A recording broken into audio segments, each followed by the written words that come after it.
The crowd gasped as Eliza Montgomery, the notoriously cold-hearted CEO of Montgomery Industries, locked eyes with single-father Jake Reynolds across the charity gala. "Look, the couple who kisses the longest wins," she announced with a smirk, her voice carrying through the stunned silence. Jake, still wearing his name tag from the catering staff, replied without missing a beat, "Do you want to try it?" Little did they know that impulsive challenge would change both their lives forever and revealed the devastating secret Eliza had been hiding from everyone, including herself. Jake Reynolds wiped his brow as he finished arranging the last of the appetizer trays. This catering gig at the annual Montgomery Foundation Charity Gala wasn't his usual Friday night plan, but the extra cash would help cover Lily's dance lessons. At 35, being a single dad to an 8-year-old while running his struggling bakery wasn't exactly how he'd pictured his life, but he wouldn't trade it for anything. "Reynolds, the boss wants more champagne on the East Terrace. Pronto!" his supervisor barked. Jake nodded, grabbing a tray of flutes. As he navigated through the sea of designer gowns and tuxedos, he couldn't help but feel out of place. These people lived in a different world. One where medical bills didn't keep you up at night, and where vacation wasn't just a fantasy. That's when he saw her, Eliza Montgomery, 33-year-old billionaire CEO of Montgomery Industries, stood alone by the balcony railing. The moonlight caught in her dark hair, and despite her perfect posture, something in her eyes looked lost. Their gazes met, and Jake felt a jolt of electricity. He quickly looked away, reminding himself that women like her didn't notice men like him. But she had noticed. "You're not enjoying yourself," she said as he approached with the champagne. It wasn't a question. Jake smiled. "Just doing my job, ma'am." "Ma'am?" She raised an eyebrow. "I'm not that old." "Force of habit," he replied.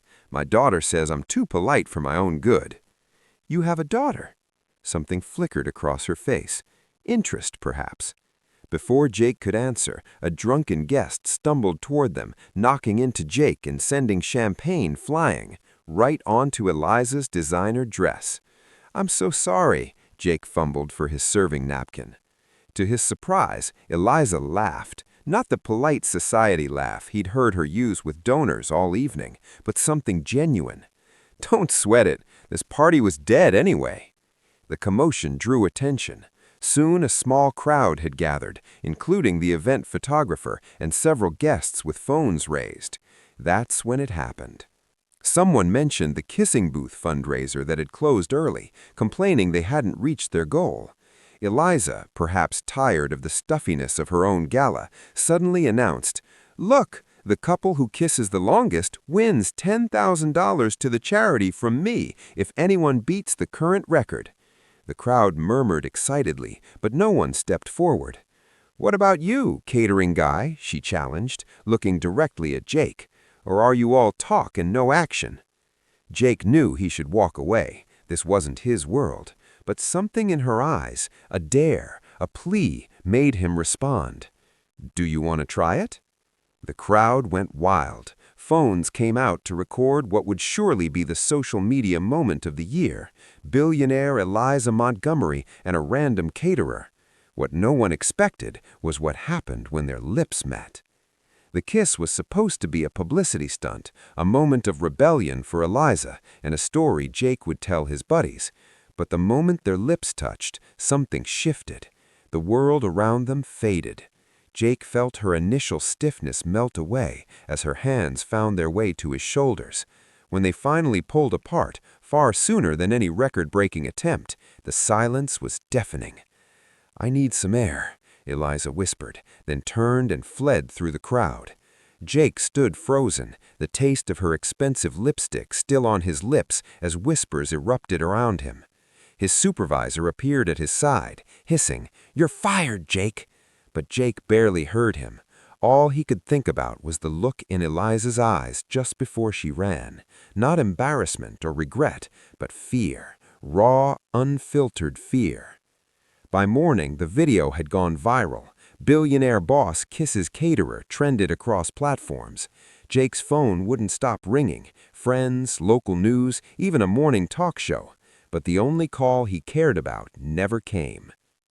3 days later, Jake was kneading dough in his small bakery when the bell above the door jingled.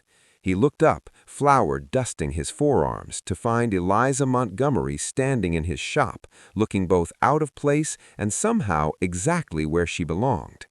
"Your address was surprisingly easy to find," she said, her voice softer than at the gala.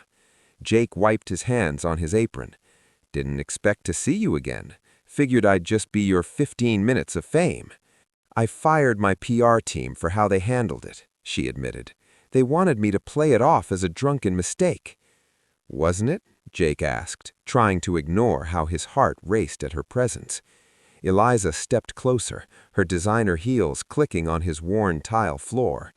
"I haven't been drunk since college, and I don't make mistakes." "Then why are you here?" She took a deep breath. "To apologize for running, and to see if what I felt was real."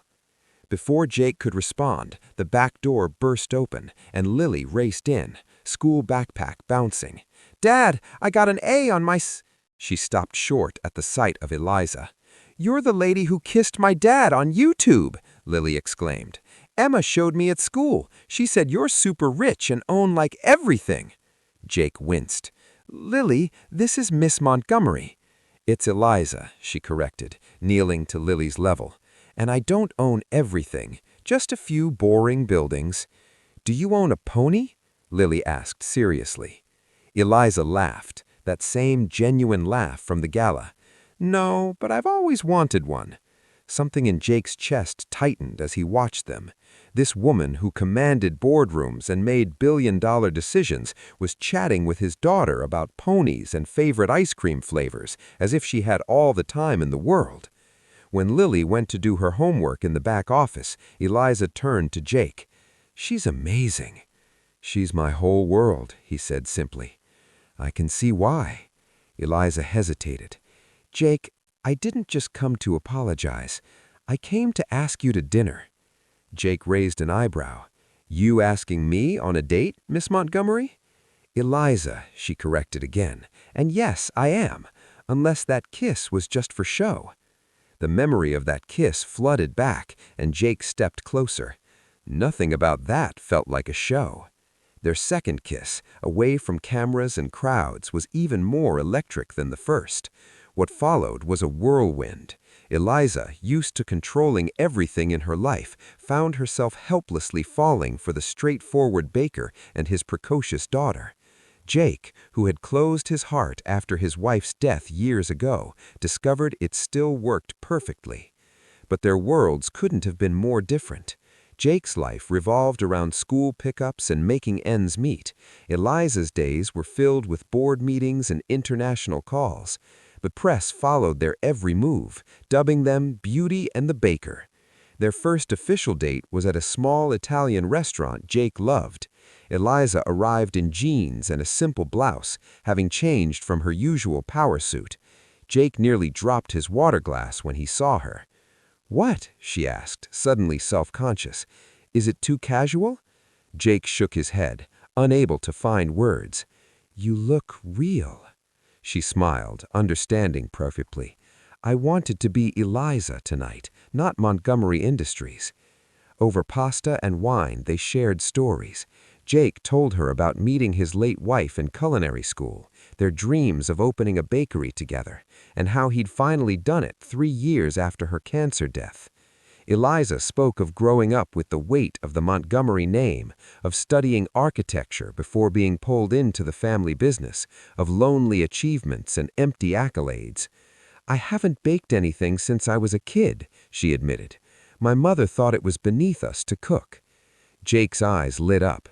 "Then you're coming to the bakery tomorrow. I'll teach you how to make sourdough." The next day, flour-covered and laughing, Eliza felt more alive than she had in years. Jake stood behind her, guiding her hands as they kneaded dough together, his breath warm on her neck. When she turned to face him, their lips met naturally, as if they'd been doing this dance for years. Lily found them like that, giggling at the mushy stuff before demanding to join the baking lesson. The three of them spent the afternoon creating misshapen but delicious bread, and when Eliza had to leave for a conference call, she did so reluctantly.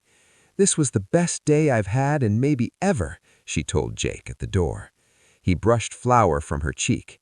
"There can be more days like this, you know." She wanted to believe him. As weeks passed, Eliza found herself scheduling meetings around Lily's dance recital and Jake's baking classes.